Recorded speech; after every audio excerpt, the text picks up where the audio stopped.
Hello guys, welcome back to the channel. In today's video, I'm going to show you how to use Candy Enchant Stone to enchant your rod in Fish It game Roblox New Valentine's update.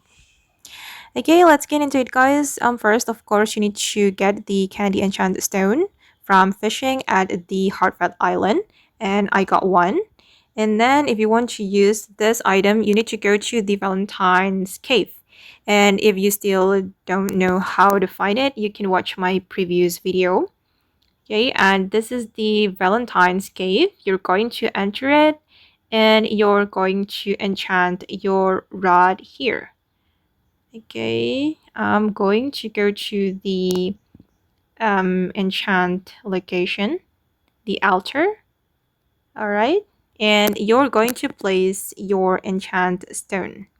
Okay, equip the Candy Enchant Stone and then place it here. And let's see what we get. Oh, I got Glistening. And let me check it, guys. Oh, there is no information here. And okay guys, that's how basically you can use the Candy Enchant Stone in Fish It game of Roblox New Valentine's update. I hope this video will be useful for you guys. Thank you so much for watching and bye!